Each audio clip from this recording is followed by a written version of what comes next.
Not totally. I was quite strong, especially in my hands, even if I was weedy looking. But you don't stand a chance against 5 of them. And anyway, all I had to do was lift my hands, and after we'd all had our little laugh, it shut them up. For a while, anyway. The name Spacky stuck right through primary school and on to secondary school. That first day at Sir Roger de Coverley Comprehensive wasn't great.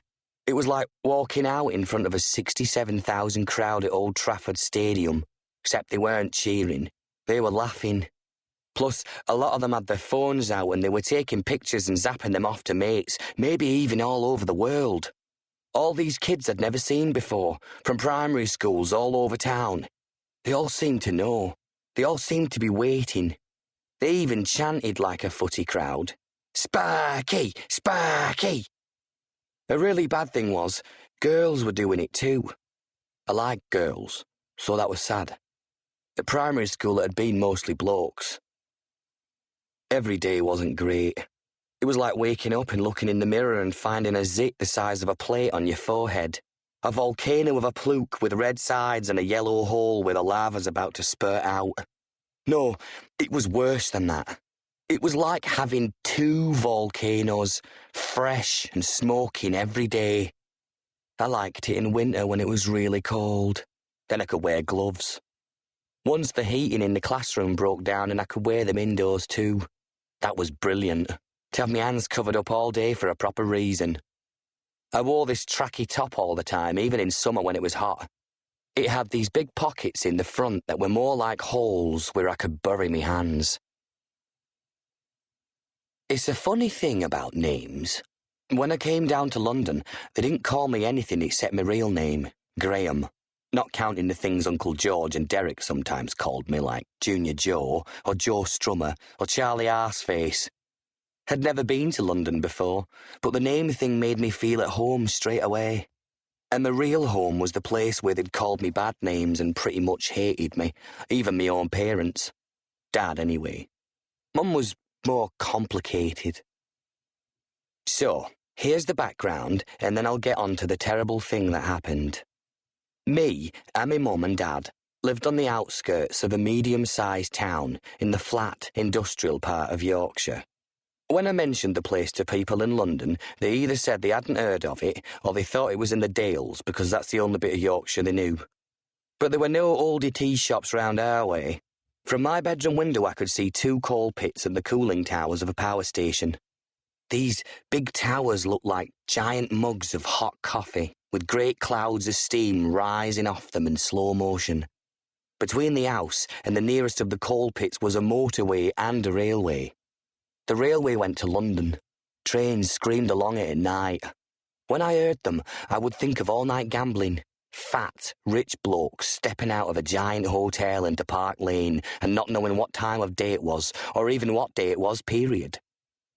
Our house was a brick cube on an estate of about 50 or 100 identical brick cubes. The people who lived in them all worked in things to do with railways or power stations or coal pits. They drove company cars like Vauxhall Vetras and wore suits and carried clipboards and kept hard hats and wellies in the boot for site visits. My dad sold cement. His perk was getting free cement to build a rock garden. A huge flatbed lorry turned up just to deliver 1 bag of cement. We had a different front door from everyone else's. It was wood-coloured, with panes of mock old-fashioned glass like the bottom of bottles. Then other houses got different things, like shutters that were only for show, too narrow to cover the windows, and anyway, they were nailed to the wall. And slowly, the houses began to look a bit different from each other. But that didn't fool me. To me, they were always the same. I remember being about 7 and stepping out from the side gate of our house, practically straight into open fields. I was quite happy then. I mean, waking up in the morning wasn't too bad, and I could go for nearly a whole hour during the day without thinking about my hands. I tagged along with other kids on the estate. At school, they were some of the major ones shouting Spacky, etc., but in the holidays they were quite shy and hardly mentioned my hands. We skidded about on our bikes and went down to the railway crossing to watch the express trains scream by to London.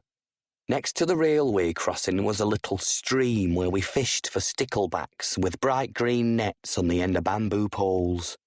We put the fish in old jam jars and took them home, but they never lived more than a few days. I made a fish graveyard at the bottom of the garden. I was just floating through that summer like the dandelion clocks through the fields. But good things, even just okay things, never last. Hey, pay attention. His name is Graham Sinclair.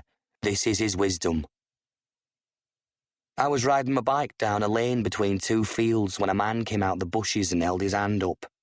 The way he did it reminded me of a traffic cop in a comedy film I once saw set in Italy.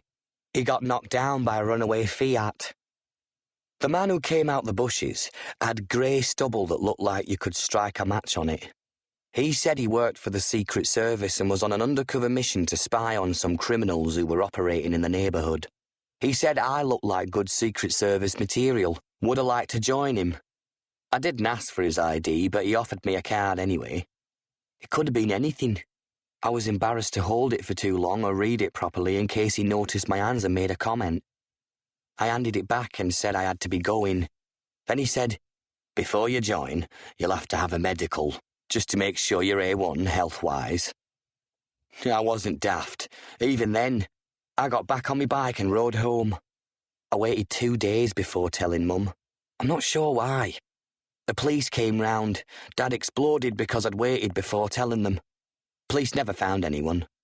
After that, I wasn't allowed to go out into the fields and play on my own, which wasn't such a big deal as it happened because the open ground and fields would disappear in anyway.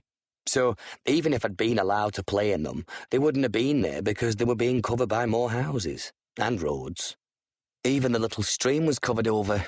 The wood that protected the magical oak tree was cut down, including the magical oak tree, obviously. These old blocks of stone that we said were the gateway to the centre of the earth, carted off on a flatbed lorry. It was like a dream that there had ever been anything around us but more houses. Each house had a spindly little tree in the front garden. The trees were strapped to poles by a piece of green rubber that went grey in the winter and then rotted off. Next to the trees were these manhole covers with big dimples in them that looked like the tray Mum made Yorkshire puddings in. We had roast beef in Yorkshire every Sunday. When it was raining, the windows steamed up and I would be told off for making portholes in the steam to see out of. At night, I listened to the trains going to London, all curled up in what is called the fetal position, with my hands between my knees. When I was 12, at the end of my first year at Sir Roger de Coverley, I made a friend called Brian. We weren't real friends. I knew that even then, and that was 2 years ago. But nobody else would have us, so we just sort of joined up. Brian was big and clumsy and quite rude. Not just to me, but to everyone, which is partly why no one liked him. I know we looked funny together because people used to laugh at us as we went by, even adults sometimes. I must have been 10 centimetres shorter than Brian. Plus I was thin and weedy looking compared to him, except for the hands, of course. There was one thing I was grateful to him for. He never mentioned the hands. I don't think that was because he was kind, though. He just didn't want me mentioning anything to get my own back, like his gigantic feet, or the way he walked on tiptoe, tipped forward on his huge feet, the way loonies do. In the holidays, I would cycle to Brian's house when his mum and dad and older brother were out. We would look at porn mags belonging to his brother, silently, sitting side by side on his brother's bed with Brian turning the pages. One day this spring, he met me in the driveway with his bike. He'd been waiting for me. He said he'd found something secret. I followed him, and he went down near the railway line. It was all built up now. Closes and drives and avenues and boulevards. He took me through a gap in a hedge. "See," he said. It was a ditch, deep and dry. "Let's make a den," he said. He kicked at the sandy soil with his size 10 trainers. "A den," I said. Dens were for childhood, and childhood had gone in case he hadn't noticed. We were reading porn mags now. "We're not kids anymore, Brian," I said. "Not kids, no," Brian said. But you've got secrets, haven't you? And for a split second,